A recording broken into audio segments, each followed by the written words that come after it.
Good morning, friends. Welcome back to my YouTube channel, and please don't forget to subscribe my channel, and also please give your valuable comments. Now, almost we're coming to the last part of Rajayakshma today. Now, most common presentation of completely manifested immunocompromised state. If you look into the fact, Amsa Parshvabi Santapo Jarapadyor Jwara Sarvangatashchetihi Lakshanam Rajayakshma. So he says this is the Pratyatma Lakshana of Rajayakshma. That means what are the Pratyatma Lakshanas of immunocompromised states? These are the three important. One is Amsa Parshvabi Santapa Karapadayor, Jwara Sarvangatashcheti. That means Amsa Parshvabi Santapa.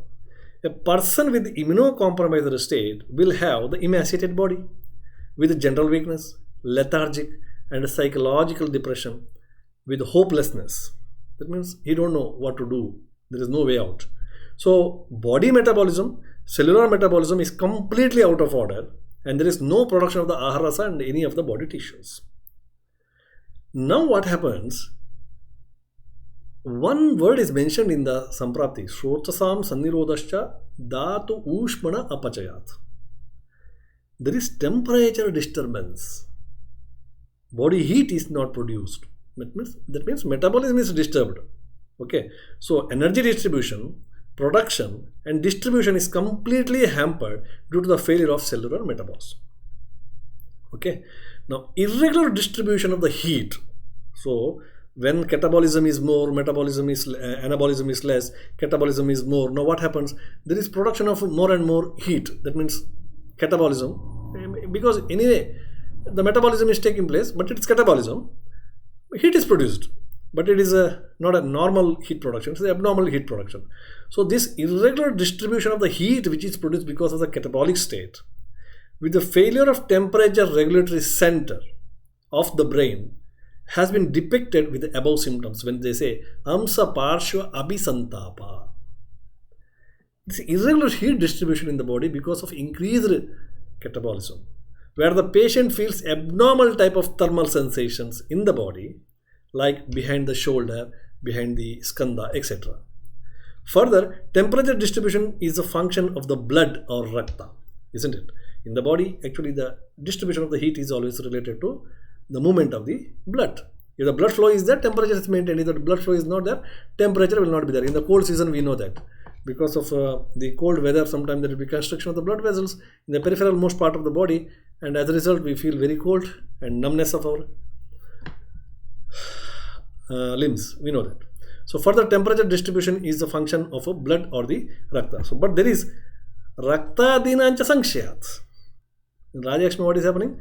Rakta adinancha sankshayat, because rakta adi are not there. That leads to irregular distribution of the heat. Now, second symptom is Santapa Karapadayo. Santapa Karapadayo. Now, similarly, there is also disturbed temperature distribution in both upper and lower limb. That is Shakha Pradesha.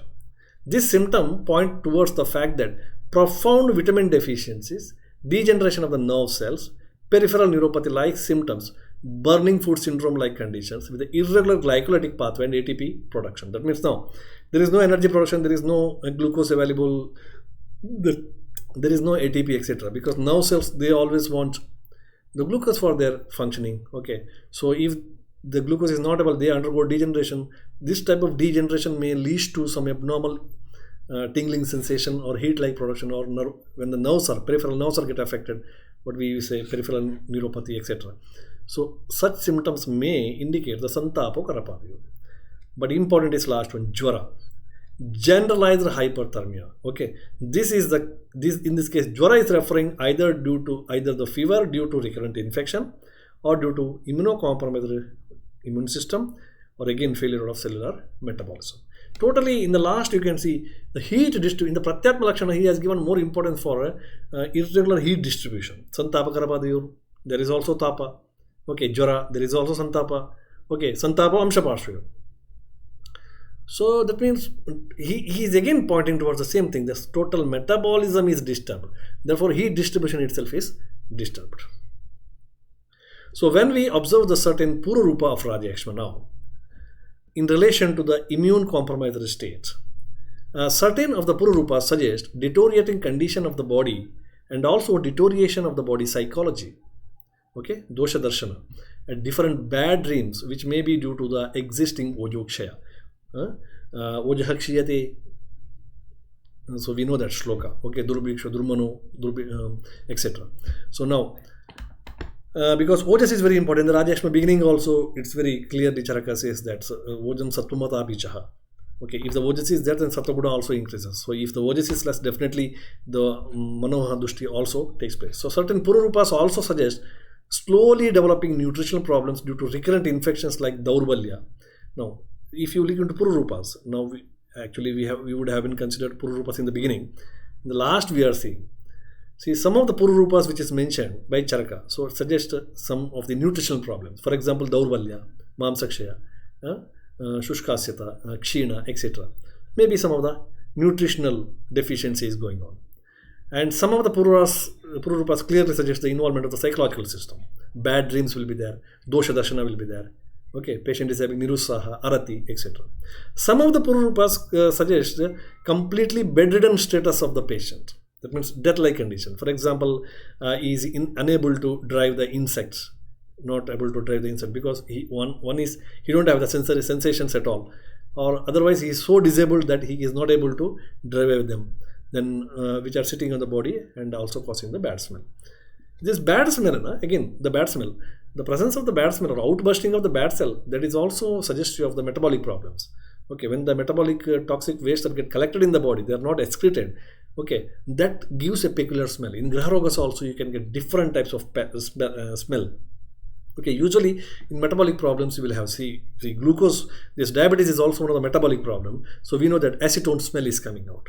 Similarly, there are many alkaptonuria, phenylketonuria, Maple syrup syndrome, where we will have different types of smell which is coming out of the body. So here also, bad smell is coming as a pururupa. That is also suggests that yes, ama is there, and ama means the metabolic problems are there, and that is leading to this particular smell. So certain symptoms in the pururupa suggest the malabsorption. Okay, so therefore I told Vishamashana in Rajayakshma, Dhatuksheja cachexic causes, then immunological causes, and again the physical causes. Okay, all are there leading to immunocompromised state. So certain symptoms are related to the malabsorption, like in spite of good intake of the food or adequate quantity of the good intake of the food, there's a decreased health status. Bhuktam tesham aparthakam, as explained in Fakka. Bhuktam, whatever he eats, it's not utilized. Malabsorption syndromes. Okay, so this is about the immunocompromised state. So thank you very much. This is I think all about Rajayakshma. So we have explained Rajayakshma in a different aspect. Okay, I hope this is quite beneficial clinically. Now the treatment aspect of the Rajayakshma is remaining. Okay, so the treatment has to be given according to the immunocompromised state and also according to the different stages of the disease. The different of the stages. In the last stage again, Malaraksha Vidana and all those things are mentioned. And the comorbidities related to this immunocompromised state has to be treated very well.